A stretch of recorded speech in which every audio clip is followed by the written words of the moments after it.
Guy Ritchie is a extremely well-known and really, really good director, especially in my eyes. There's very few things by Guy Ritchie that I haven't seen, and the ones that I have seen, I really do love. His directorial premise dates back more than 20 years, and the first one I can think of is Snatch. Snatch is such a great film, and not only did he direct that film, but he also wrote that film. Then you have the two Sherlock Holmes films with Robert Downey Jr., where he didn't write it, but he directed both of those films, and both of those films are phenomenal. Everybody wants another RDJ Sherlock Holmes. So that's the guy behind those. And then he also did the live-action Aladdin film that just came out a couple of years ago. So he's got some good things under his belt. And then I know there's other films that a lot of people do enjoy by him, like Lock, Stock, and Two Smoking Barrels, and then Rock and Rolla. I haven't seen those, but I do know they're highly praised by him, especially the fact that he also wrote those films. But then he also has some misses like the King Arthur film that came out a couple of years ago. As a big King Arthur fan, that's not the greatest film in the world.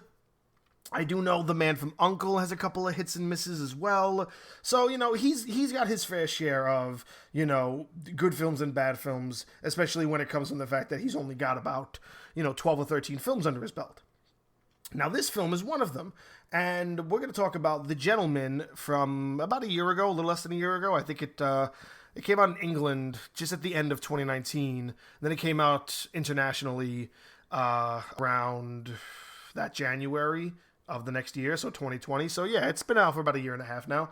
It didn't really seem like my cup of tea, but what I've really gotten into is these, I don't want to say overseas films or even these British films, but these films that are done not in American studios or by American studios in a way. I believe this is done by a studio out of Britain. So the thing is that what they do is they make a lot of content that you don't see a lot of here in America, in the sense of certain certain paths they choose to take story-wise. So one big example I have of that is a French film called District 9. Is it District 9? It's District something. I can't remember off the top of my head. But it was a film that basically took parkour and made it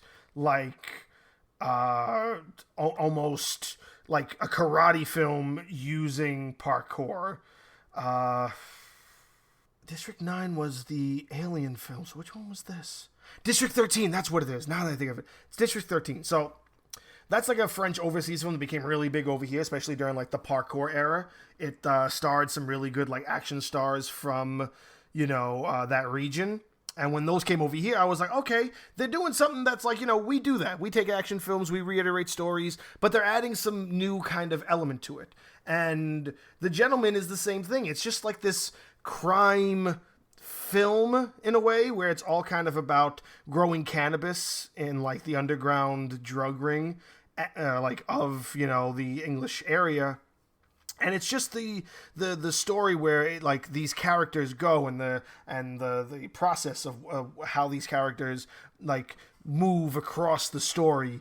And it's got a tremendous cast: Matthew McConaughey, Charlie Hunnam, Colin Farrell, Hugh Grant, and all of them, no character outshines another one. You know what I mean? And what I like about it is that it really does take a lot of the elements of, say, other films that kind of in the same genre and the same feel of this film, and it doesn't overdo them, but it does them well enough. So there's a scene in there where I can't really explain the scene without really diving deep into the film. So basically how the character of Matthew McConaughey, he's the drug runner. He's the guy that runs all of the marijuana homes in the country of, England.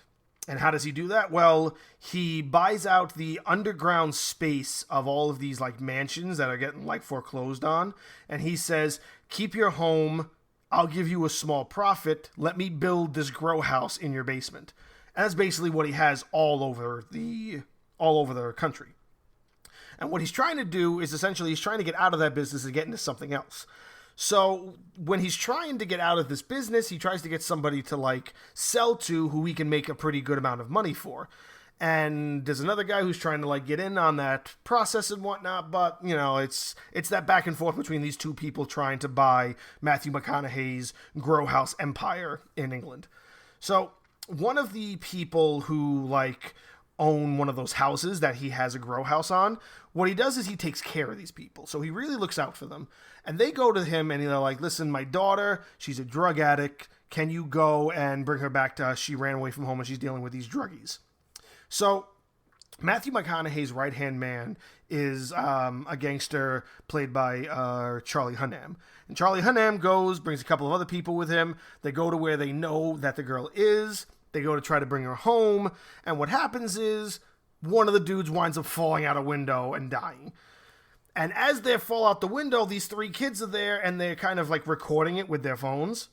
So Charlie Hunnam and the three other like henchmen he's got with him is like get their phones away from them. And they split up and they chase after these kids. And there's a scene where the kid that Charlie Hunnam's character is chasing meets up with like his posse, I guess. So as he stands behind them, they're standing there with like swords and clubs and bats and shit. And Charlie Hunnam is like, listen, I just want the phone, you know, give you the phone and, you know, we'll call it a day. And they're like, come get the phone, you scumbag, or something. And then Charlie Hunnam just like, he lowers his head and he's just like, these fucking kids. And then he pulls a friggin' machine gun out of his trench coat and just fires it in the air. And they all scatter and leave this kid with the phone to kind of sit there and piss his pants. And it's just this really gangster moment where no matter what, like, these are people you don't want to fuck with. And it's just constant, like moving forward with characters and this story that progresses where, you know, this guy is like being challenged for his spot, even though he's trying to get out of his spot. He feels that he has to, you know, like fight back against all these challengers. And then Hugh Grant plays a journalist who's trying to break this story like worldwide almost. And they're trying to stop him. And then you have Colin Farrell's character who runs this like gym. He's called the Coach, and he runs this gym where he has a bunch of dudes that are like training to like be like tough guys for him. But he's not really a gangster.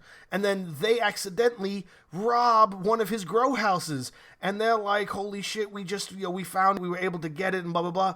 And the Coach finds out, and he's like, you morons, like, why would you do this? Like, you don't fuck with, you know, Matthew McConaughey's character. I think they call him what do they call him in the actual film? I want to say it's the Duke, or the Duke might be somebody else. I forget what his actual, like, name is, but he's got, like, one of those big drug kingpin names, you know, like Big Boss Man or something.